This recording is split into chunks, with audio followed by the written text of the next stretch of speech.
South Africa hopes the next U.S. administration will continue the president's emergency plan for AIDS relief, a program addressing the global HIV/AIDS epidemic in developing countries. Now, U.S. Global AIDS Coordinator Dr. John Nkengasong met with various stakeholders, including Health Minister Dr. Motsoaledi. International News Editor Sophie Mokoena interviewed both the doctors. It's a very proud partner of South Africa in the fight against HIV. And we have been partnering with South Africa, supporting their leadership role in the response to HIV for the last 21 years. Over the last 21 years, we've invested above $8 billion in support of the government of South Africa's own leadership, where they contribute in excess of 80% of the response to fight HIV/AIDS. I'm here today because we met in February to agree that we need to accelerate our efforts in order to meet the 2030 targets. South Africa has made tremendous progress in putting people on treatment, in prevention, and in caring for people infected and affected by HIV. But we still have a long way to go to close the gaps. And we should be mindful of the fact that progress doesn't equal success. We still have a long way to call success by the year 2030, but we only have 6 short years to achieve that goal.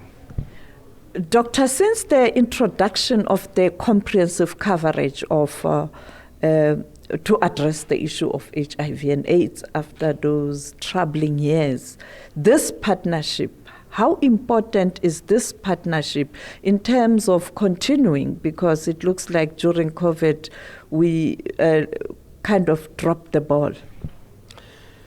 Well, Sophie, it's a very important partnership. Last week when I was at UN, and even today when I was in the ambassador, I was appealing to them because the US ambassador, Bridget, was also here, together with Ambassador Nkengasong. I was pleading to them to plead to Congress not to stop helping us. We've been together for 21 years and we've achieved a lot. When we calculate from the beginning of that 21 years, PEPFAR, I think, has contributed plus minus 150 billion rand. At the present moment, we are getting 8 billion rand per year from PEPFAR. That has helped us a lot, but you know it has also helped globally, whereby 25 million people are alive today because of this treatment from PEPFAR. In our country, you are aware that we have got 5.5 million people who are on ARVs. There is still a gap. We need to move to 7 million, and we are still going to do that. So we still need them to work together with us. And the ambassador has said something very important. Progress is not equal to success. In other words, we have not yet eliminated HIV/AIDS. We have just tamed it, but we want to move towards elimination now. Doc, are we going to meet the target? We have to meet the target. HIV, the burden of HIV and the threat that it poses to the country of South Africa is tremendous. We should always remember where we're coming from. HIV remains a serious health issue. It remains a serious developmental issue and a serious health security threat for all of us. So we have to absolutely strive to meet the targets by 2030 and think beyond 2030. If we are successful, let's imagine a scenario where the 7.8 million people in South Africa that are in need of ARV are actually put on ARV, that is the treatment drugs for HIV. They will be on treatment drugs for the rest of their lives. So we have to think about sustaining those people on treatment and making sure that they have quality life, continue to contribute in the economic of this country, and continue to take care of their families and communities. The issue of the Congress, as the minister has pointed out, to get the Congress supporting you to ensure that you continue with this work, is this not going to be a challenging task? I think the United States Congress, and many of them have been in South Africa. Last February, I was here with about 20 Congress people and senators. The question they're asking is a very legitimate question. They're saying, look, we met you at your point of need 21 years ago, where there was a crisis. In your hands, our hands, we expressed global solidarity. Tell us how the next phase of the journey looks like. How are we going to sustain this going forward?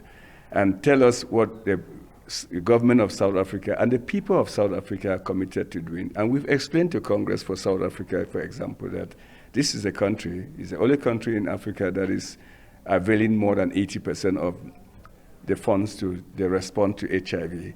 But they are saying, look, we hear that, but where are the targets? Where are they meeting their targets? So that we know that clearly between now and 2030, we are going to achieve the goals that the UNAIDS have put in front of us. So we are optimistic that together with an open and transparent dialogue, which requires that South Africa continues to put the right number of people on treatment, maintain them on treatment, that Congress is going to say, look, yeah, it looks like if we continue this partnership, we may bend the backbone of HIV/AIDS in South Africa. Let me just say this. South Africa is a country where we must, and I'm very deliberate with that, we must win the war against HIV or the battle against HIV in order to win the overall war against HIV, because 1 out of 5 people infected in the world lives in South Africa. Dr. Motsoaledi, is it possible to meet the PEPFAR leadership halfway in terms of ensuring that the Congress is able and the Senate to approve this project? It's elections. We don't know who's going to be the president of the US. Well, as the ambassador has said, the concerns are legitimate because we can't forever depend on handouts. On handouts, yes. Unfortunately, the continent of Africa seems to unfortunately be believing in that. But you are aware, as Ambassador has already said, we are the only country on the continent who is contributing 80% of the treatment of HIV/AIDS. 80% is contributed by our own government. So that the remaining 20% is development partners, mainly PEPFAR and Global Fund for against TB, malaria, and HIV and AIDS. So we are definitely going to answer their questions. And the message which I've sent to the two ambassadors, both Ambassador Bridget and Ambassador Nkengasong, I said, we've been running a marathon. If you run a marathon and you are about to arrive at the winning post and you just stop, you haven't won.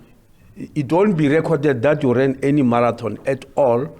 You will have wasted all the kilometers and the endurance. So you have got to go to the winning post.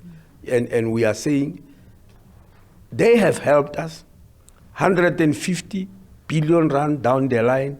If we stop, that 150 billion will go in the drain. Will go to waste. It's just like they threw it in water, because we'll be back to square A where we were 21 years ago. And we think that message will be understandable regardless of who comes into power.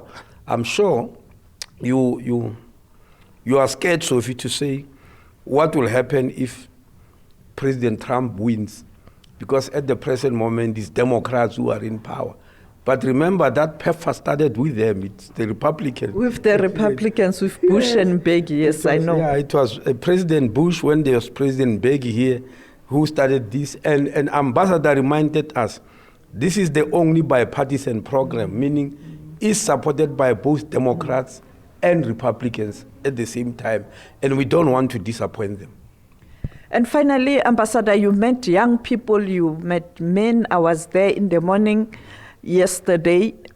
Are you happy thus far in terms of the feedback from these important constituencies, particularly the youth who are mostly affected?